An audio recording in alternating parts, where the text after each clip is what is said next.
네, 11월 20일 김은지의 뉴스인 두 번째 코너는 장윤선의 취재 인싸입니다. 취재 달인 장윤선 기자와 함께 취재에 한 발 더 깊이 있게 인사이드로 들어가 보는 시간인데요. 오늘은 김현석 기자님, KBS 전 보도국장을 하셨는데 함께 모셨습니다. 두 분 안녕하세요. 네, 안녕하세요. 반갑습니다. 네, 김현석 기자님은 시사인 유튜브 처음 출연하시는데요. 예, 네, 예. 30년 차 언론인으로서 이 최근 이 구구 미디어 습격이라는 책을 또 쓰셨습니다. 그래서 같이 이제 초청을 하게 됐는데 우선 저희 구독자분들께 간단한 인사 한 말씀 해주시죠. 예, 이제 1주년이 다 돼가는데 지난해 12월 3일 비상계엄이 있었잖아요. 그걸 보면서 그거에 대한 평을 어떤 분이 구구 유튜버 중독이 만든 세계 최초의 내란 이런 평가가 있었잖아요. 그래서 야, 이제 미디어가 내란, 내전까지 길을 일으킬 정도로 우리 사회의 해악이 굉장히 심각하다라는 생각이 들어가지고 그때부터 열심히 준비를 좀 해서 구구 유튜버의 습격이라는 책을 내게 됐고요. 그 구구 유튜버 현상을 가지고 우리 저널리즘이 어떻게 하면 좀 제대로 된 길을 찾을 수 있을까에 대한 모색을 좀 함께하는 그런 책을 내게 됐고요. 책 내고 나서 이제 그런 내용들을 여러분들하고 많이 얘기를 하고 소통을 하고 싶어 나오게 됐고요. 초대해 주셔서 정말 고맙습니다. 아, 네, 감사합니다. 네, 이 책 그 저자 소개 보니까 그 저널리즘 토크쇼 제이를 또 출범하셨다고 하던데 그 체육 진행자분도 혹시 발탁을 하신 건가요? 그러면 아니 저희 그 최근에 이제 추석 때 그 진행한 언론 신뢰도 조사에서 그 되게 갑자기 급상승하셨거든요. 맞아요. 신뢰도에서. 맞아요. 네. 제가 사실 젊었을 때 미디어 비평이 반드시 필요하다고 생각을 했거든요. 네. 왜냐하면 저널리즘이 제자리를 차리려면 누군가가 그 방향을 계속 얘기해주는 이런 게 필요하잖아요. 그렇죠. 그래서 비평 프로그램이 꼭 있어야겠다. 그래서 미디어 포커스라고 그 KBS에서 한 게 있었거든요. 어쨌든 그런 의견을 받아서 미디어 포커스를 만들기도 했고 또 제가 잠시 앵커도 했고 그러다가 이제 그 없어졌단 말이에요. 그런 전통이. 그래갖고 이제 미디어 저널리즘 비평 프로그램이 반드시 있어야 된다라고 주장을 했고 제가 부장으로 있을 때 이제 제 그 팀장하고 해서 이걸 만들었고요. 그때 그 처음에 시작할 때 최욱 씨하고 최강욱 그다음에 정준희 교수가 이제 1차 멤버였죠. 굉장히 훌륭하신 분들이 그 멤버를 이렇게 흔쾌히 응해 주셔가지고 굉장히 좋은 평을 받았던 네. 굉장히 많이 또 영향을 끼친 프로그램이기도 해서 네, 그 프로그램 이름 보여가지고 한번 언급을 해봤고요. 오늘 또 정치 현안이 많습니다. 몇 가지만 또 살펴보고 이 구구 유튜버 얘기로 좀 넘어가면 좋을 것 같은데 조금 전 나온 이 패스트트랙 1심 선고 이제 언급부터 좀 해야 될 것 같습니다. 공교롭게도 의원직 상실형 기준이 되는 이 500만 원이 안 되게 선고가 되면서 이제 유죄는 나왔지만 의원직은 좀 유지를 하게 되는 상황인데 장윤선 기자님 이번 결과 어떻게 좀 보셨는지 궁금합니다. 뭐 아니길 바랬지만 역시 결과는 안습이다 이런 생각이 좀 들고요.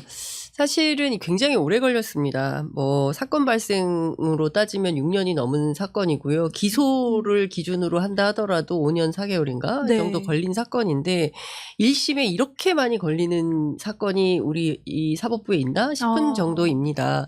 어찌 보자면 저는 개인적으로 국회 선진화법 자체를 무력화한 결정 아닌가라는 생각마저 드는데요. 이제 빠루 정도는 들어도 된다. 이런 거 아닙니까? 예, 그러지 않고서야 사실은 맨날 이랬어요. 특히 이제 요맘때, 국회가 요맘때가 되면 특히 12월 말쯤 예산 국회가 되면 동물 국회가 된다. 네. 그래서 평소에는 아무것도 안 하는 무기력한 식물 국회이다가 예산 국회가 돌아오는 12월 한 달만 동물 국회가 돼가지고 정말 육탄전 하면서 쪽지 예산 넣어서 자기 지역구 예산 챙기기 이런 거 이제 그만하자. 그래서 더 이상의 육탄전은 하지 말자. 본회의장 점거농성 이런 거 하지 맙시다라고 해서 국회 선진화법을 만든 겁니다. 그런데 국민의힘 나경원 당시 원내대표를 비롯해서 무려 27명이나 연루된 엄청난 폭력 사건이에요. 네. 예, 그리고 이런 사건 만약에 이제 뭐 사회에서 벌어지면 6개월 안 갑니다. 예, 바로바로 재판 결과 나오는데요. 1심 선고에 무려 이렇게 많은 기일이 잡혔다는 것도 납득하기 어렵고 문제는 전부 의원직을 유지할 수 있도록 배려했어요. 그 결과에 대해서 많은 그 애청자분들께서 공분을 하고 계실 거고 이래서 사법개혁 필요한 거 아니냐라는 얘기도 나오고 있고요. 제가 오늘 주목해서 본 내용은 나경원 의원의 멘트인데 항거의 명분이 생겼다. 최소한의 저항 뭐 이런 워딩들이 나오고 있는데요. 무엇을 위한 항거입니까? 아. 네, 항거 이러면 우리가 3.1 그 독립운동 그렇죠. 생각나잖아요. 거기에 준하는 거라고 볼 수 있나요? 결코 그 완전히 비교할 수 없는 단어의 오염, 언어의 오염 이런 것들이 극에 달았다라는 생각이 좀 들고 겸허하게 성찰해야 되는데 여전히 사법부가 우리 편을 들어준 거야. 아. 그러니까 그 더불어민주당 그 독재할 생각하지 마라고 주장을 하는 건데 이 지금 그 민주당의 정부 여당의 독재라고 할 수 있을 만한 내용이 있는 거냐 좀 상식을 배반하는 주장을 끊임없이 하고 있다라는 생각이 좀 듭니다. 네, 나경원 의원 같은 경우는 최후 변론에서도 이게 극단적 폭력이라기보다는 일상의 통상적인 정치행위였다 이렇게 얘기를 했다라고 하고요. 또 반면에 이제 이 판결에 대해서 조금 전 정청래 대표가 국민의힘이 국회 안에서 더 날뛰게끔 법원이 국회 폭력을 용인하고 용기를 준 꼴이다 이렇게 얘기를 하기도 했습니다. 앞으로 그럼 좀 이 정치적 파장 얘기가 좀 계속 나올 것 같거든요. 근데 나경원 의원을 포함해서 국민의힘 6명 의원이 의원직 유지하게 됐는데 앞으로 좀 지방선거에는 어떻게 영향이 이뤄질지가 좀 관심이 있을 것 같습니다. 지방선거까지는 지금 뭐 내다보긴 좀 그럴 것 같고요. 당장 어쨌든 국회 안에서 검찰개혁 관련해서 또 이제 사법개혁 관련해서 민주당은 진도를 나가고자 하는데 본인들 스스로 사법부 족쇄가 풀렸다라고 판단을 하는 거니까 일단 검찰이 어떻게 할지 좀 지켜봐야 될 것 같아요. 네. 지난번에 항소 포기했다고 검사들이 집단 반발하지 않았습니까? 네. 이번에는 항소장을 제출할지 뭐 지켜봐야 될 것 같고요. 어느 행동을 어떤 수준으로 할지도 봐야 될 것 같습니다. 네. 그리고 이후에 이 사건 뭐 일단 1심이 나온 거기 때문에 대법까지 가지 않겠어요? 그 그렇죠. 과정에서 네. 어떤 일들이 이제 이후에 재판이 빠르게 잡힐지 아니면 또 이번 1심 오는데 뭐 한 5, 6년 걸렸다면 항소심 가는데 또 그 정도 걸릴지 네, 어떻게 될지 네. 이것도 좀 지켜봐야 될 것 같고 결국은 이분들이 계속 정치를 할 수 있는 상황과 조건이 마련되었다. 예를 들어서 이번에 뭐 최소 6명 이상에 대해서 의원직 상실형이 나오게 된다면 100석 간당 이런 수준까지 떨어지게 되는 거고 국민의힘 입장에서는 지금 뭐 당장 다음 주에 추경호 원내대표에 대한 그 구속영장 실질 심사 예정되어 있지 않습니까? 이것도 굉장히 중요한 고비 중에 하나예요. 국민의힘 입장에서는 뭐 경우에 따라서는 정당 해산 심판까지도 갈 수 있다 이렇게 보고 있는 거라서 매우 불안한 상황이었는데 다소간의 안정감을 주는 결정이 오늘 나온 거다. 그러니까 이것을 기반으로 해서 민주당을 향한 이른바 흔들기, 정권 흔들기 이런 것은 계속될 것 같고 오늘 제가 취재해 보니까 그 장동혁 대표의 뭐 우리가 황교안이다 이 발언 때문에 당 내부에서 상당히 큰 혼란이 있었잖아요. 그래서 당 대표가 선수별로 모임을 갖고 있다는 거예요. 그래서 일정 정도의 이제 다독이고 다지기 이런 것에 들어갔다라고 하는 건데요.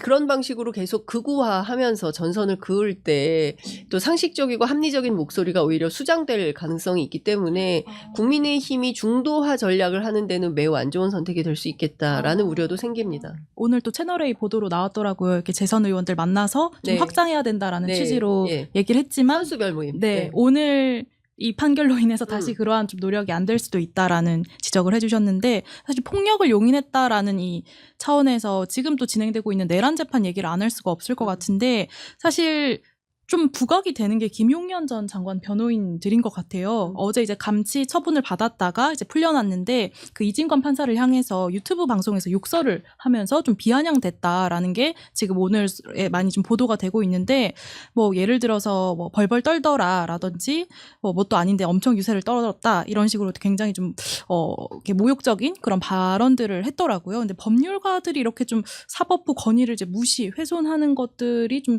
이례적이다라는 생각 도 들더라고요. 아니, 그러니까 그 법조인들이 가장 당황하는 게 최소 저런 행위가 3년에 한 번씩만이라도 일어났으면 계속해서 이진관 판사도 목소리를 떨지 않았을 텐데 너무 당황할 만큼 황당한 일들이 벌어지고 있는 거라서 있을 수 없는 일이라는 거죠. 그리고 그 예전에 1980년대에 민주화운동 하던 시절에는 방청하던 그 방청객들이 재판 결과에 대해서 특히 그 검찰의 구형에 대해서 반발하면서 구호도 외치고 뭐 이럴 때 뭐 감치받고 이런 일이 왕왕 있었어요. 네. 그런데 적어도 30년이 지난 지금에서는 그런 일은 거의 없는 일이거든요. 특히나 변호인들 같은 경우에는 의뢰인의 이익에 부합하는 행동을 해야 되는데 엑스맨 아니야? 이런 얘기도 나옵니다.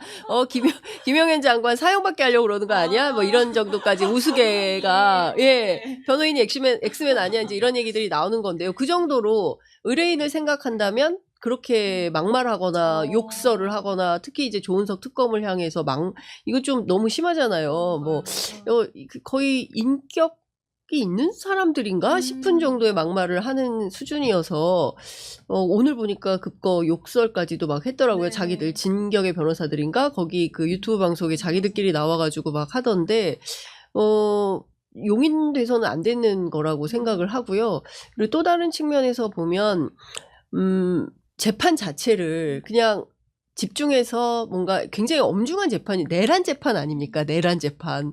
근데 이걸 완전히 무슨 뭐 시정잡배들이 막 아무렇게나 말하는 아무 말 대잔치 비슷하게 상황을 만들어버려서 있을 수 없는 일이라고 생각을 하는데 저는 이분들의 이런 일은 당분간 계속될 것 같기도 하고요.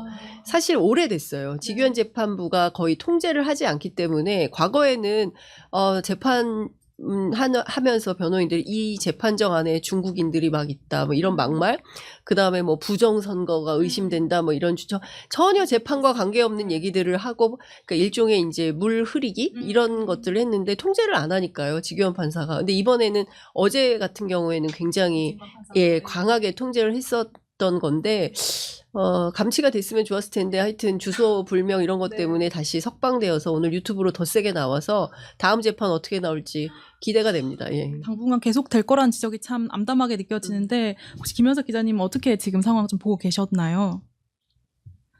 저기 재판을 보니까 저는 좀 당당해야 될 사람은 좀 꼬리를 내리고 안 그럴 사람은 이상하게 나대고 이런 느낌이 좀 있는 게 사실 그 제가 그 비상계엄 선언할 때 윤석열 전 대통령이 굉장히 단호하게 얘기했잖아요.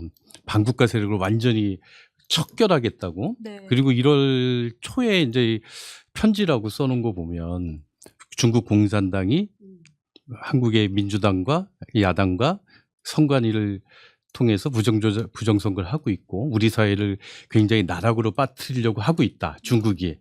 이 논리를 가지고 이제 설명을 했잖아요. 저는 사실 윤석열이 좀 당당했으면 좋겠어요. 나 이랬다 이렇게 생각을 했다. 그래서 자기가 그렇게 생각해서 한 거잖아요. 반국가세력 척결하겠다고 막 그 난리쳐서 해놓고서 나와서 그건 아니고 뭐 그냥 조금 경고하려고 그랬고 뭐 그다음에 그 김용현이 한 거고 뭐 자기는 아니다 이런 게 좀 리더로서 이건 좀 약간 좀 문제가 있지 않나. 이게 좀 당당하게 얘기를 했으면 좋겠고 자기가 한 건 했다고 했은 게 좀 더 좋지 않았을까라는 생각이 들고 지금 재판부에 대해서 막말하는 분들 보면 진짜 왜 저러지? 저건 안 그래도 되는 건데 굳이 저렇게까지 할 이유가 뭘까? 되게 좀 이상해요. 지금 재판 진행 과정을 보면 두 재판이 모두 굉장히 좀 이상하다. 근데 이제 내란 수괴 그다음에 이제 중요임무 종사자에 해당하는 거니까 그 법정형이 사형 또는 무기징역, 무기금고 이렇잖아요. 네. 그러니까 이 사람들은 법률적으로 다퉈봐야 빨리 나오기가 어려운 거예요. 본인들에게 가장 빠른 패스트 트랙은 그야말로 정치 투쟁밖에 없다. 그러니까 이재명 정부에게 굉장히 악재가 생기거나 어려운 상황이 생기면 그때 본인들에게 기회가 올 수 있다라고 생각을 해서 본인들이 동원할 수 있는 가동한 인원들, 저는 정치검찰, 그죠?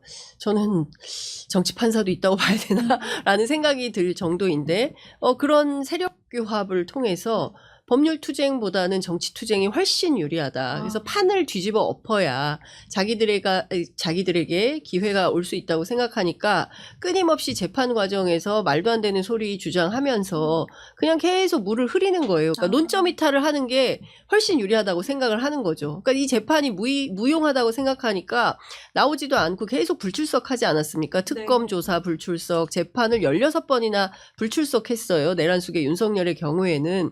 그러다가 이번에 이진관 재판장이 뭡니까 강제구인 하겠다고 하니까 그러니까 그때서야 어제 재판도 원래는 불출석 사유서 냈다가 부랴부랴 나온 거지 않습니까? 나와서 한다는 태도가 어제 여러분들 재판 다 보셨겠지만 너무나 거만하잖아요. 아니 답변하지 않겠습니다. 아니 1년 전에 일을 어떻게 기억을 합니까? 뭐 과학적으로 좀 하든가 뭐 이렇게 완전히 무슨 특검 검사들을 향해서 조롱하고 막 웃지 않습니까? 이게 만약에 비상계엄이 성공했더라면 윤석열이 계획했던 바대로 외환이 실제로 성공했다고 한다면 예를 들어서 북한이 그 여인형 수첩대로 예를 들어서 평양에 두 곳 핵시설 그리고 원산의 외국인 관광시설 이런 데를 타격해서 북한이 도저히 참을 수 없는 체면상 도저히 반격하지 않으면 안 되는 곳에 타격을 해서 그에 상응하는 조치가 있으면 전쟁이 나는 거고요. 예를 들어서 핵시설을 타격했을 때 그거는 3차 대전 나는 겁니다. 근데 그것도 그러니까 이 사람들이 노아의 방주 이런 얘기를 했었던 거예요. 그런 걸 생각하면 정말 그 국회대로 12월 3일 뭐 다다음 주지만 그 밤에 뛰쳐나온 시민들 어떻게 됐겠어요? 그야말로 피바다가 되는 겁니다. 근데 그런 거는 뭐 아무 생각이 없는 거예요. 그러면서 뭐 누구 하나 죽거나 다쳤냐, 뭐 무슨 계엄이냐, 계몽령이다 이런 주장을 하면서 자기들의 잘못을 최소화하면서 물타기로 대충 했다 치고 넘어가 이런 주장을 하는 건데 묵과할 수 없는 일이라고 생각합니다. 사실 좀 답답한 게, 그러니까 그 어떤 법률 차원의 이야기가 있는가 하면 지금 정치 투쟁에 또 기름을 붓는 게 이 제도권 정치 안에서 지금 또 같이 규합을 해서 하는 부분들이 있잖아요. 아까 이제 나경원 의원 얘기가 잠깐 나오기도 했는데 최근에 또 윤호개인 세력까지 뭐 내칠 필요가 있냐 이런 이야기를 또 라디오 방송에서 하고 또 최근에 또 주목을 받았던 게 오늘 극우 미디어랑도 좀 관련된 주제여가지고요. 이 극우 성향 유튜버 연합 단체인 대한민국 자유 유튜브 총연합회라는 이 단체의 출범식을 이제 국회 도서관에서 연다라고 하고 이 대관 신청 주체가 나경원 의원실이었습니다. 그러니까 뭐 과거 1년 전이었는데 민주당에서는 이제 그 백골단 기자회견 열었던 김민전 의원에 이어서 이 국회를 아예 극우 유튜버의 어떤 활동 무대로 제공하라는 거 아니냐 이렇게 좀 비판을 하던데요. 이 사안 좀 심각하게 봐야 되는 것이 아닌가 싶기도 하더라고요. 저는 우리나라 보수가 좀 굉장히 어려운 위치에 처해 있다고 생각을 해요. 그러니까 굉장히 그 딜레마에 빠져 있다. 굉장한 딜레마에 빠져 있다. 미국 같은 경우는 그 국우가 공화당을 다 접수를 했잖아요. 네. 국가까지 접수를 했잖아요. 독일 같은 경우는 극우 정당이 그 2위 정당이 됐죠. 의석수로 보면 그다음에 여론조사 1위를 하기도 하고. 근데 우리나라는 아직 그 정도는 아니란 말이에요. 그리고 극우가 우리나라는 그 정도까지 될 것 같지는 않다. 라는 저는 생각을 하거든요. 우리나라에서 극우가 그 정도까지 위상을 차지하지 못할 거다. 근데 요즘 조사 보면 이제 대략 극우적인 성향 가정이 한 20% 정도 된다고 하잖아요. 근데 굉장히 그 국민의 입장에서는 굉장히 많은 세력인 거잖아요. 전 국민의 20%니까 그 국민의힘 지지자들로 볼수록 굉장히 불량이기 때문에 좀 무시하거나 내칠 수도 없고, 그다음에 그분들의 극우의 주장을 그대로 받아서 자기들이 하자니 정권 창출이나 이런 건 요원할 것 같고 굉장히 어렵다. 특히 극우하는 사람들이 가장 많이, 미국에서도 극우하는 분들이 가장 많이 쓰는 게 배신자라는 표현이에요. 자기 생각이라도 조금이라도 거부하는 사람은 배신자로 낙인 찍어서 굉장히 호되게 합니다. 그러니까 예를 들어서 우리로 보면 이제 한동훈이라든가 뭐 이런 거겠죠. 배신자론 유승민이 예전부터 시작을 했던 거고, 굉장히 그래서 지금 보면은 그 국힘이 이 보수적인 정치성 그래도 유지하려는 일부 세력이 있잖아요. 그분들과 극우적인 성향과 화합하기 굉장히 어렵다. 굉장히 어렵다. 근데 이제 그 지난번 대표 선거에서도 봤지만 어쨌든 극우 세력이 굉장히 격앙돼 있고 그다음에 윤석열 계엄 이후로 굉장히 세를 넓히고 있기 때문에 이분들의 의견을 무시해서는 당대표도 될 수 없는 상황이잖아요. 하지만 대선에서는 또 완전히 이분들의 뜻대로 할 수도 없고 그렇다고 무시할 수도 없고 굉장히 딜레마에 빠졌다라고 저는 생각을 해요. 장동혁 대표가 우리가 한동안 황비안이다라고 얘기했던 것부터 해서 또 이쪽 가서 아니다. 우리 보수 이게 중도층을 지향한다. 이렇게 얘기하는 게 굉장히 어려운 상황이고 보수 세력이 어떻게 이 극우의 습격의 가장 큰 지금 타격과 피해는 보수 세력이 보고 있다. 저는 생각을 하거든요. 보수가 어떻게 이걸 헤쳐나갈지 이거에 대해서 저는 굉장히 왜냐하면 또 이재명 후보가 그때 대선 때 우리 중도라고 또 얘기를 하고 그렇죠. 보수라고 또 네, 얘기를 했잖아요. 네. 중도 보수라고.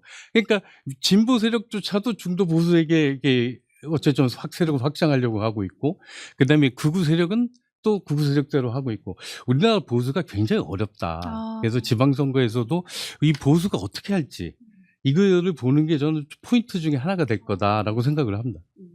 미디어 습격의 결과가 이제 다름 아니라 보수에 가장 치명적인 결과를 안길 수 있다라는 지적. 저는 그렇게 예. 생각을 해요. 예전에 유럽이나 미국 같은 경우는 보수 정당과 진보 정당의 양당제가 이렇게 굳건하게 유지가 됐잖아요. 이제 극우가 부상을 하면서 이게 좀 깨져버리잖아요. 근데 우리나라도 깨질 수 있다. 그랬을 때 특히나 지금 우리나라에서는 타격을 만들고 있는 게 보수다. 보수 정당, 국민의힘이다. 그래서 이게 어떻게 갈지, 좀 완전히 분열이 될지, 아니면 극우의 습격을 좀 물리치고 건전 보수를 유지할 수 있을지, 아니면 완전히 극우화될지. 이게 저는 이제 갈림길이다. 특히나 지방선거, 총선을 통해서 일정 정도 방향이 잡힐 거다. 저는 그렇게 보고 있습니다. 일종의 이제 정체성의 혼란. 나는 극우는 아닌데 민주당 지지자는 아니고 운동권 싫고 정체성은 사실상 보수야. 근데 나 어디로 가야 되지? 이제 이런 분들이 있어요. 그래서 지난 대선 때 윤석열 옹호하는 정치 집단에 도저히 표를 줄 수 없어서 이번에는 이재명 후보 지지했어요. 대표적으로 우리가 알고 있는 사람이 이제 조갑재 대표 같은 분인 거죠. 예. 이제 이런 분들이 사실은 정체성의 혼란이 생기고 뭐 도저히 국민의힘은 지지할 수 없는 사람들이 점점 생기는 거죠. 그러니까 저는 그게 일종의 보수 중도 보수 세력들이 더불어민주당 쪽으로 한 걸음 더 오게 되는 계기가 이제 이재명 대표에 그렇지만 여전히 민주당에 대해서는 지지하기는 어려운 이런 분들이 있다. 그러니까 그래서 특히 이제 영남권 특히 이제 PK 지역에서는 TK도 마찬가지고 비민주, 그러니까 민주당은 아니지만 또 국민의힘도 아닌 좀 새로운 대안 세력이 있었으면 좋겠다. 이제 이런 얘기들을 하는데 아직까지 그것이 정확하게 형성은 안 되는 것 같고 좀 그런 것 같습니다. 제가 또 시사인 오기 전에 그냥 올 수 없어서 취재를 했는데 좋습니다. 국민의힘의 조용술 대변인이 이제 이런 얘기를 했어요. 최근에 엄태영 의원이 재창당 수준의 좀 당을 새롭게 해야 된다. 당명도 바꾸고 뭔가 좀 새로운 기운을 불어넣어야 된다. 이제 이런 주장을 의원들 단톡방에서 했는데요. 그 부분에 대해서 지도부는 어떻게 생각하는 거냐라고 물어보니까 틀린 말 아니다. 국민들의 요구가 있지 않냐. 특히 구체적으로 누구를 지목해서 어떻게 해라라고 요구한 것은 아니기 때문에 우리로서는 너무 좋다. 원론적으로 당의 체질을 바꾸자는 소리니까 나쁜 말도 아니다. 이제 이런 얘기를 하는 거예요. 이도 저도 아닌 느낌이네요. 예, 그러면서 어쨌든 외연 확장을 하는 것은 자기들에게 필요한 일이고 앞서 말씀드린 대로 다선 의원들, 재선 의원들 계속 자리 잡아서 장동혁 대표가 설명하고 있다. 그래서 12월 안에 어떤 본인의 움직임에 대한 진정성을 의원들로부터 인정받을 수 있을 거라고 생각을 한다. 그리고 본인들은 왼쪽, 오른쪽 다 양쪽으로 외연 확장을 할 계획이다. 호남도 계속한다. 매달 한 번씩 광주에 갈 거다. 뭐 이런 얘기를 해요. 지난번에 가서 자켓에 단추도 뜯기고 그랬는데 계란을 맞든지 밀가루가 뒤집어 쓰든지 해도 가겠다. 가서 그게 무슨 의미가 있냐라고 했더니 광주에도 호남에도 민주당 대신에 국민의힘을 지지 응원하는 분들이 있다. 그래서 그분들한테 진정성을 인정받는 게 중요하다. 뭐 이제 이런 얘기를 해요. 대체로 공감이 안 가는 거예요. 이런 주장. 주장들에 대해서 제가 그런 얘기를 물었어요. 당명을 바꾼들 그게 국민의힘이 변화했다라는 인상을 줄 수 있겠냐. 그까짓 거 간판가리 한번 해가지고 옛날처럼 똑같이 윤 어게인 한들 그게 국민들한테 무슨 소구가 있겠냐. 중요한 건 정책이라든가 메시지 이런 것을 통해서 국민의힘이 중도 소구가 있다라는 걸 보여줘야 되는데 지금으로서 국민들이 보기에는 판단하기 어렵다라고 하니까 그때부터 이것은 당의 입장이다라고 하면서 우리에게는 세력 규합이 중요하기 때문에 윤 어게인도 배제할 수가 없다 이런 얘기를 하는 거예요. 똑같은 얘기를 하고 있습니다. 그러면서 이제 아니 민주당도 지난 대선 때 진보당하고 합쳐서 선거 캠페인 하지 않았냐. 뭐 이제 예 그거하고는 완전히 다른 얘기인데 이제 이런 얘기를 하고 있어요. 그러니까 제가 느끼는 바로는 국민의힘 입장은 아직은 그 뭐라고 그래야 됩니까 내란과 비상계엄의 늪에서 빠져나오지 못하고 있고 그럴 생각도 없습니다. 그래서 지금 그 장 기자님 말씀하신 걸 들으면서 저기 하는데 이게 진짜 중요한 포인트라고 생각을 하거든요. 그쪽에서 반응 중에 아니 저쪽도 이게 극자 그 진보하고 하지 않냐. 맞아요. 근데 제가 책 쓴 이유 중에 하나 중 대표적인 게 그거예요.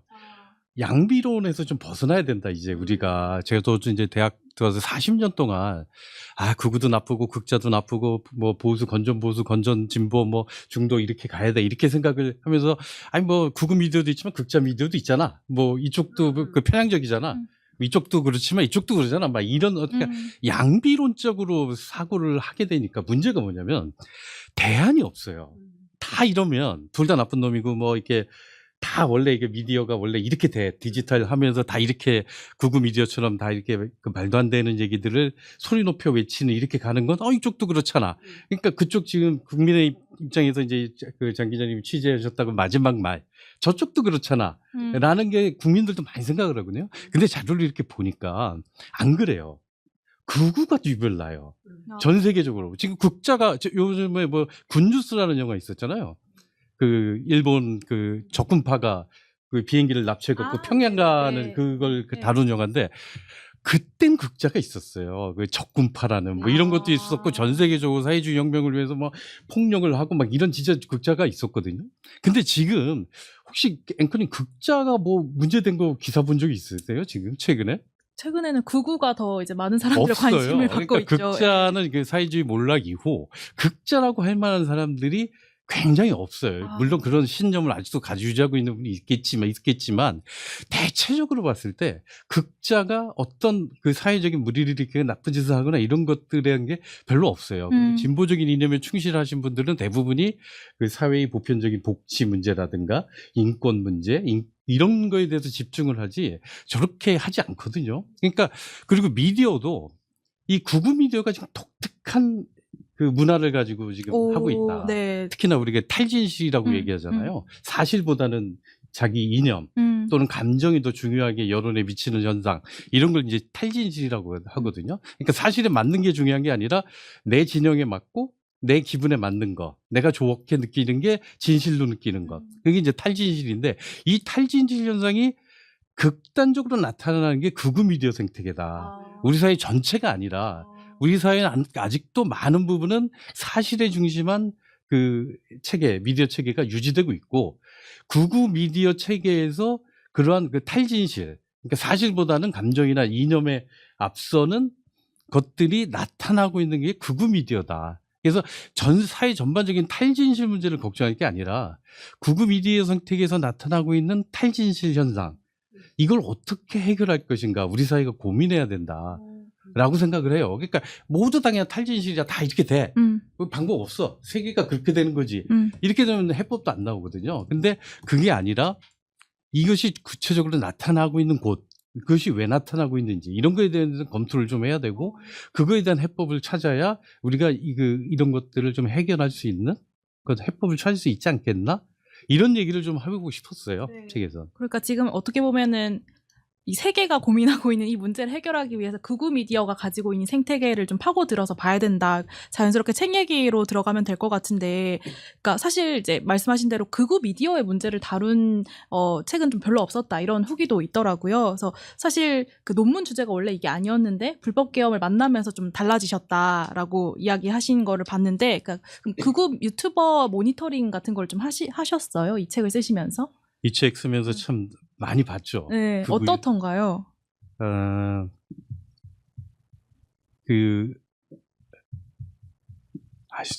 좀 점잖아야 되니까 좀 되게 점잖은 사람이거든요. 그래서 뭐 이렇게 감정 한번 이게 네. 다스리고, 네, 네. 감정을 좀 다스리고, 진짜 열심히들 해요. 진짜 열심히들 해.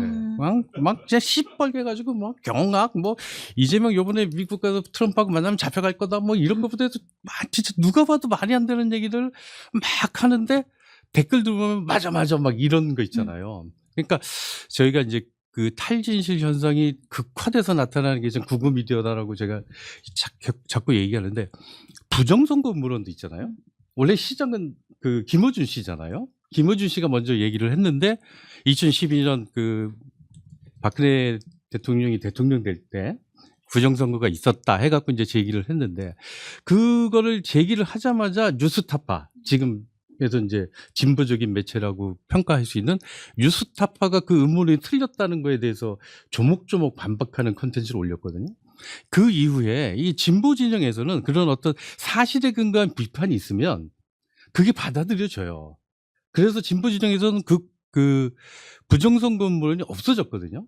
근데 그게 극우로 넘어가면서 부정선거 음모론이 극우에서 제기하는 이제 극우 부정선거 음모론이 만들어졌는데, 이건 어떤 사실적 주장에 입각해서도 없어지지 않아요.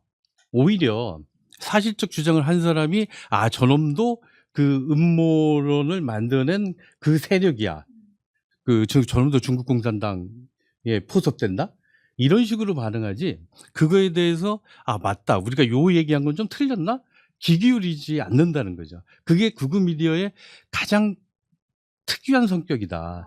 그렇기 때문에 약간 이렇게 고립되는 거죠. 딱 자기들만. 지구가 평평하다고 믿는 사람들이 고립돼서 자기들끼리 앉아갖고 지구는 여전히 평평해 이러고, 그다음에 그 진화 같은 건 없어, 창조론이 아직도 맞아, 이런 걸 이렇게 믿듯이 극우 미디어 생태계에 한번 들어가면 자기들끼리만 이렇게 딱 고립된 생태계를 형성하면서 그거에 아닌 얘기들을 받아들이지 못하는, 물론 이제 유튜브에서도 진보적인 유튜브도 많이 있잖아요. 시사인도 그 약간 진보적인 느낌이 없지 않은, 하지만 진보 진영은 그래도 사실에 근거해서 얘기를 하고 사실과 다른 게 나타나면 부끄러워하기도 하잖아요. 내가 어떤 걸 제기했는데 틀렸다, 그럼 뭐 부끄러워하기도 하고, 그게 그런 어떤 사실의 검증 동력이라는 것들이 아직도 제가 보기엔 작동을 한다라고 생각을 하는데, 극우 미디어는 그게 작동을 하지 않는 게 제일 문제다. 사실에 근거한 비판이나 게 나왔을 때 그것을 받아들이고 사실이 아니라는 걸 하면 좀 이렇게 받아들이고 저기를 해야 되는데, 이걸 이제 역화라고 얘기하는데, 불 올 때 불을 밀어내려고 또 불을 해갖고 이제 끄듯이 이렇게 딱 뭔가 법원에서 부정선거물은 아니야 라고 하면은 저거는 그 음모론, 그 세력이 우리를 하려고 하는 거야. 네. 이런 식으로 해서 더 강화시키는 이런 방식으로 가고 있는 미디어 생태계가 우리 사회나 전 세계에 있다. 이 부분을 어떻게 해결하지 않으면 안 되지 않나? 라는 생각을 하게 거죠. 장윤성 기자님도 사실 취재 편의점으로 이제 유튜브 저널리즘을 이끌어가고 계신 분인데, 이러한 좀 그러니까 객관적 사실이 왜 이제 이 생태계에서 통하지 않는다라고 보시는지 혹시 좀 그 알고리즘? 예, 제가 그 KBS의 심야 프로그램에 나가서 그 얘기를 해가지고 막 뭡니까 장성철 소장한테 막 야단 맞았었는데, 대통령이 알고리즘 인사한다, 뭐 도무지 이해할 수 없는 알고리즘 인사, 예, 극우 유튜버들이 막 이를테면 뭐 무슨 위원장 그쵸. 그러니까 정부 공공기관에 자꾸 뭐 극우 유튜버 출신 통일부 장관을 비롯해서 또 그 무렵이었는데, 그 얘기했더니 뭐 그렇게까지 얘기하면 어떡하냐 막 그랬었는데, 상당히 영향을 받는다라고 생각을 하고요. 탈진실이라고 말씀하실 때 오래됐어요. 오래됐고, 그리고 믿고 싶은 그러니까 믿고 싶은 것만 보는 거죠. 그리고 내가 생각하는 것만 맞다고 옳다고 주장을 하는 거죠. 그러니까 약간 종교적 신념이 있나? 라는 생각이 들 정도 있는데, 우리나라의 이제 극우 미디어를 접하는 대부분의 그 분들은 종교하고도 일정 부분 좀 결합이 되어 있는 것 같은 느낌을 받습니다. 왜냐하면요, 제가 그 윤어게인 집회 취재에 가보면 교회에서 함께 나오신 분들이 굉장히 많아요. 그리고 5060 여성분들이 의외로 많습니다. 예, 그래서 교회를 기반으로 해서 극우 기독교가 사실상 이 극우 미디어가 성장하게 되는 또 다른 뒷배 배경 뭐 이런 게 됐을 수 있고, 뭐 다른 나라들은 저는 어떤지는 모르겠지만 우리는 독특하게도 이게 좀 연계가 되어 있다. 그래서 이 부분에 대해서도 좀 그래서 누구는 종교 개혁도 필요하다 이런 얘기까지도 하는데, 언론 개혁을 넘어서 네. 종교 개혁도 필요하다. 그러지 않고서는 이 산을 넘을 수가 없다. 이제 이런 얘기들도 나오는데,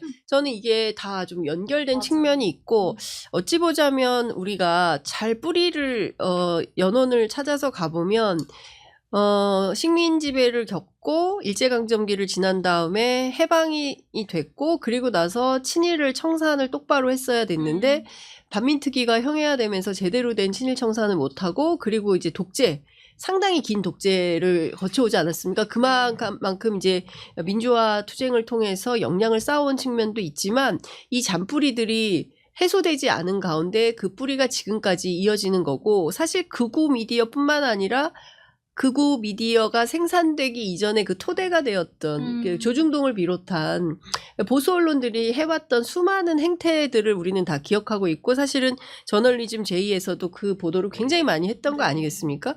그래서 딱 극우 미디어 하나만 떼어내놓고 보기에는 그 역사성이 너무나 유구하다. 그래서 큰 틀에서 보면 우리 사회가 성찰적 과제를 가지고 어떻게 하면 조금 더 건강한 소통이 가능한, 뭐 나는 저 사람들 얘기는 절대 듣지 않아요. 너 파란당이야 빨간당이야 그러면 밥도 같이 안 먹어.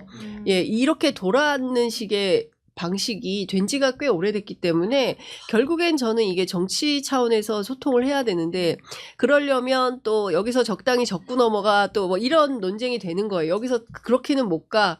그래서 사실은 참 어렵지만, 지난 12.3 비상계엄 이후에 응원봉을 들고 나온 2030 청년 세대를 비롯해서 많은 국민들이 내란만큼은 우리가 용납할 수가 없다는데 대중적 합의가 됐어요. 그러면 국민의힘이 이 내란 세력을 걷어내고 정말 잘못했다 반성하고 확실하게 근절하는 모습을 보여줘야 됩니다. 그래야 새로운 출발을 할 수가 있어요. 그래야 우리가 내란 극복을 할 수가 있는데, 지금 국민의힘이 전혀 그런 태도가 아니거든요. 그렇기 때문에 오히려 이걸 극복해가는 과정이 더 어려움이 있다. 저는 그렇게 생각합니다. 댓글에 이제 뭐 여러분들이 이제 막 말씀 남겨주신 게, 이제 가짜 뉴스만 좀 제대로 엄벌하면 이 소란스러움이 좀 줄어들 거다. 그러니까 가짜 뉴스를 일종의 금융 치료하자 이런 제안도 해주셨는데, 사실 뭐 이 책에도 나오지만 폭스뉴스 같은 경우는 그 미국에서 대선 조작설 이 보도로 거액의 1조 원 넘는 손해배상액을 좀 이제 내는 그런 사례들도 있는데, 사실 뭐 그것과 관련해서 좀 얘기를 하자면은, 최근 이제 민주당 주도로 언론 개혁안 좀 논의되고 있지 않습니까? 이 허위 조작 정보에 대해서 최대 5배 징벌적 손해배상제를 적용하는 이 내용을 담은 건데, 이게 이제 허위 조작 정보가 좀 명확하지 않다라거나 뭐 정치인에 대한 이 손배 청구권 때문에 권력 비판 좀 어려워질 수 있다, 뭐 위헌 소지도 있다, 이런 지적들이 나오고 있는데, 이 지금 현재 이 안, 정보통신망법 개정안 좀 대안이 될 수 있을 거라고 좀 두 분 보시는지. 일단 좀 너무 급하게 만든 거 아닌가라는 생각이 들어요. 그러니까 이제 그 전체적인 내용, 정보통신망법 개정안은 이렇게 보면 내용을 이렇게 보면, 그 유럽연합에서 만든 디지털 서비스 액트 DSA 그 법을 네. 굉장히 많이 참조한 법안이에요. 그 디지털 서비스 액트 법안을 굉장히 많이 창조해서 이렇게 만들었는데, 나는 이렇게 보면서 왜 이렇게 서둘러서 정보통신망법 개정안으로 냈을까? 차라리 디지털 서비스 액트 같은 제대로 된 법으로 냈어야 되는 게 아닐까? 좀 더 논의가 좀 필요하다라는 생각이 처음으로 들었고, 그다음에 두 번째, 거기 허위 정보에 대한 규정이 있고 허위 조작 정보 규정이 있고 불법 정보가 있고, 그 세 개에 대해서 어떻게 해야 되나 이런 게 있는데, 그 유럽연합의 DSA 법은 이렇게 제가 이렇게 보면은 굉장히 고민을 많이 한 법안이에요. 그러니까 이제 예를 들어서 그 음주운전을 없애려면 처벌을 좀 강화하자. 이거에 대해서 반대할 사람 별로 없어요. 그래서 많이 강화됐잖아요. 지금 음주운전의 네. 문제점 반에서 그러면서 많이 줄었고, 그다음에 그 학교 앞에 어린이 보호하기 위해서 좀 강화하자 해서 많이 강화돼가지고 좀 갈 때 좀 자꾸 속도 줄여야 돼서 불편하긴 하지만 어찌됐든 동의하기 때문에 그것이 정착이 됐는데 이 미디어 문제는 그렇게 되진 않아요. 그러니까 그냥 그럼 처벌 강화하면 돼. 라고 하면은 해결이 되면 좋은데 해결이 안 돼요. 해결이 안 된다. 왜냐하면 부작용이 있거든요. 그렇게 처벌이 강하면 언론의 자유가 위축이 돼요. 네. 그 미국 법원에서도 숨쉴 공간이라는 표현을 쓰거든요. 언론에 대해서 이렇게 딱 떨어지게 이거야 딱 이렇게 해서 해놓으면 숨쉴 공간이 없어진다. 조금이라도 틀린 얘기하면 이게 뭐야 너 틀린 얘기했어? 이러면은 기자가 뭐 압수수색 권한이 있는 것도 아니고 계좌 추적권이 있는 것도 아니고 그런 어떤 그 목격자나 이런 사람들 그 증언 네. 이런 인터뷰 듣고 취재하고 해갖고 하는 건데 그러니까 너무 강하게 하면 이 위축이 되고 너무 약하게 하면 허위 조작 정보가 안 없어질 것 같고 이게 되게 딜레마거든요. 네. 굉장히 정교하게 해야 되는데 DSA 그러니까 유럽연합의 DSA 법은 불법 정보와 허위 정보를 이렇게 딱 나눠요. 그래서 불법 정보는 무조건 금지야. 그러니까 법에 예를 들어서 미국의 그 유럽의 각 국가의 법에 불법으로 규정하는 것을 하면 그 플랫폼 사업자가 그걸 없애야 돼. 네. 그 삭제 의무야. 완전히 의무예요. 근데 허위 정보에 대해서는 이게 애매해요. 약간 애매해. 누가 허위 정보를 판단할 거냐. 뭐 이런 것도 그 논란이고 굉장히 해서 그 DSA 법은 허위 정보에 대해서는 그 플랫폼 사업자에게 허위 정보를 줄여서 그런 사회적 위험성을 완화시켜야 될 의무를 부과를 해요. 니들이 알아서 해라. 찾아봐라. 니들이 허위 정보를 어떻게 없앨 건지. 다양한 방식이 있거든요. 예를 들어서 믿을 수 있는 정보 출처. 네. 이런 거를 그 구글에서 선택을 해서 미국에서는 하고 있어요.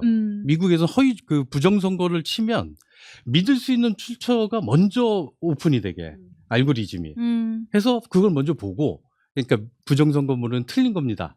법원 판단으로 아니라고 했습니다. 이런 걸 다 보고 부정선거를 주장하는 건 뒤에 나오게 이렇게 하거든요.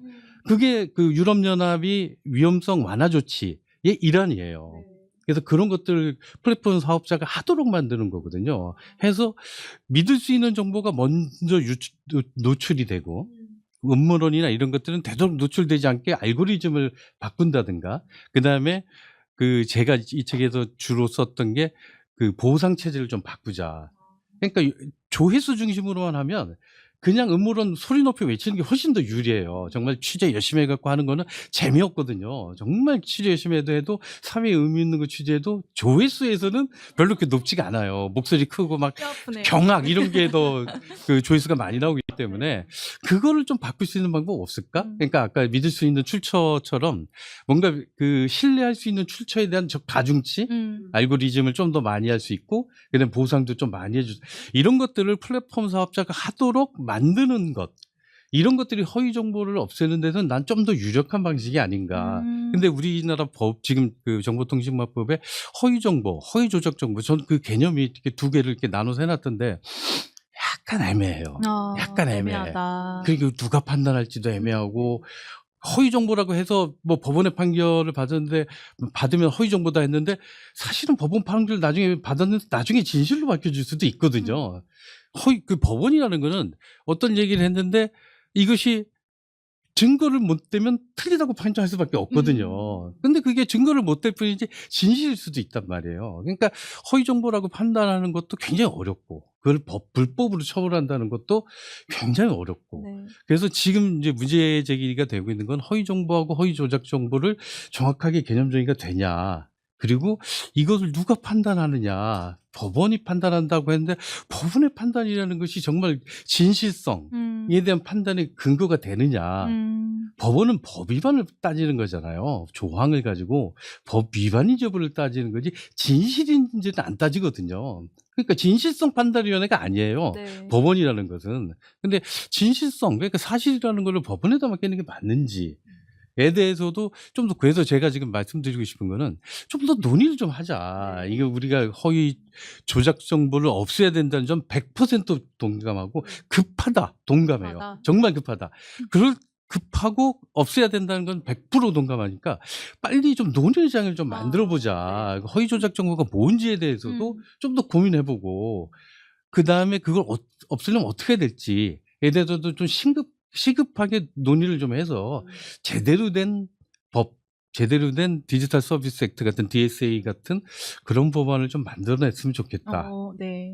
라는 생각을 합니다. 그러니까 예를 들어서 뭐 김현지 부속실장과 관련된 가짜 뉴스들이 엄청나게 많잖아요. 네. 근데 그 평범한 시민들이 보기에도 낯뜨거운 정도 수준이에요. 근데 그게 플랜카드에도 막 걸려 현수막도 있고, 막 예, 현수막도 걸리더라고요. 걸려 있고, 그리고 또 유튜브 열어보니까 유사한 또 내용이 나와요. 그러면 사람들은 이걸 진실로 믿는 겁니다. 정말 이런 거 아니야? 근데 너무 많이 배운 사람들 있잖아요. 변호사 이런 사람들도 네. 그걸 사실이라고 믿고, 이렇다는데 기자님 정말 어떤 거예요? 가끔 이렇게 물어보는 사람이 있어요. 근데 그만큼 시각이 주는 효과가 있는 거죠. 그리고 미디어에 노출이 많이 되면 많이 될수록 당장 그게 사실로 믿게 되는 측면이 있는 겁니다. 그렇기 때문에 가짜뉴스에 대해서는 반드시 엄단이 필요하고 엄벌을 해야 되는데, 말씀 주신 대로 처벌 위주로 가는 게 옳은 것이냐, 사실은 이렇습니다라고 해명하고 해석하고 그리고 사실로 밝혀주고, 이런 게 더 중요한 거냐. 그러니까 우리 사회의 건강성을 회복하기 위해서 어떤 조처가 우선하는 거냐. 사실 그 양당의 지지자들 같은 경우에는 이거 금융치료가 필요하다, 세게 혼내줘서 네. 망하게 해야 된다.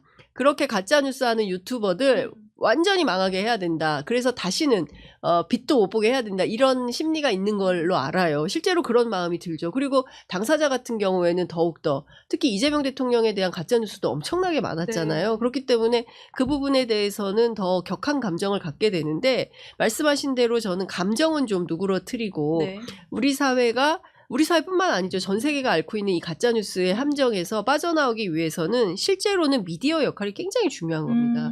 그래서 그런 얘기를 해요. 야, 카톡창 그만 보고, 뭐 이런 거예요. 야, CNN에 보면 뭐 부산항에 뭐가 들어와가지고 우리가 곧 전쟁이 난다는데 이거 어떻게 되는 거야? 막 이런 얘기를 해요. 그런 사람들한테 얘기하죠. CNN 보지 말고 JTBC, MBC 먼저 봐. 한글로 먼저 읽어. 그리고 부족하면 그때 CNN 봐. 이제 이런 건데, 가짜뉴스가 상당히 신뢰도가 있는 언론을 인용해서 하는 거예요. 근데 CNN이 그런 거 보도했을까요? 안 했어요. 그렇잖아요. 부산항에 무슨 전쟁이 납니까? 황당무계한 소리를 하는데 마치 그게 네.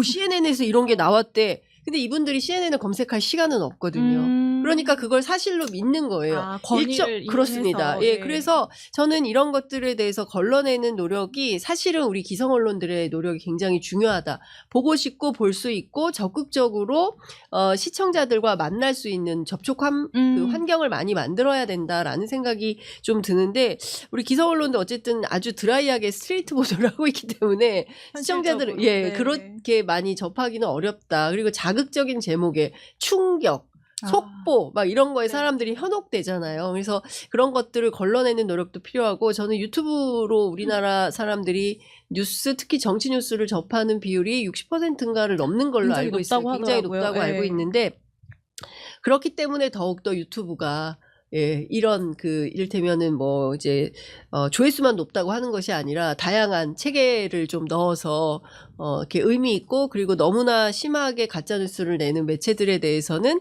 유튜브가 걸러내고 알고리즘에 걸리지 않도록 하고, 이런 게 좀 필요하지 않나라는 생각이 좀 듭니다.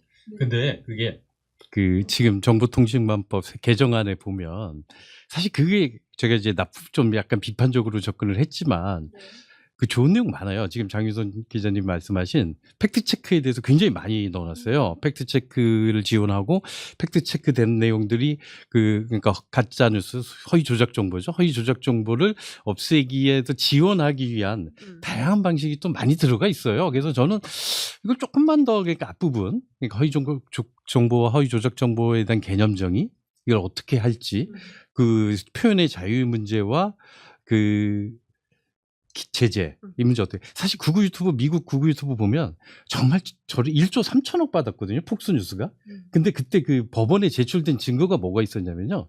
부정선거물을 막 얘기를 했는데 앵커하고 보도국장하고 사장하고 카톡을 한 거 그 메일을 기다려보면 저 새끼들 거짓말이야. 부정선거는 뭐는 말도 안 돼. 지들끼리 막 그런 그 대화가 나와요. 그러니까 폭스뉴스 회장도 그러니까 그도 그렇고 다 이게 아닌 거 알아. 아닌 거 알아. 근데 왜 했냐면 시청률 때문에 한 거예요. 시청률, 그래서 그 어떤 대화에 보면, 야, 오늘 시청률 대박이었어. 역시 부정선거하면 시청률 대박이야. 막 이런 대화들이 막 나와요. 그래서 그 대화를 법원이 그 개시 결정으로 해서 이제 확보를 했거든요. 그러니까 그 1조 3천억 그이 가능했던 거죠. 근데 이게 우리나라에서도 그거를, 그러니까 미국 기준으로는 명백하고 확실한 증거에 의해서 증명을 해야 그 징벌적 손해배상이 가능하거든요. 명백하고 확실한 증거를 제시해야 돼요. 추정이 없어요.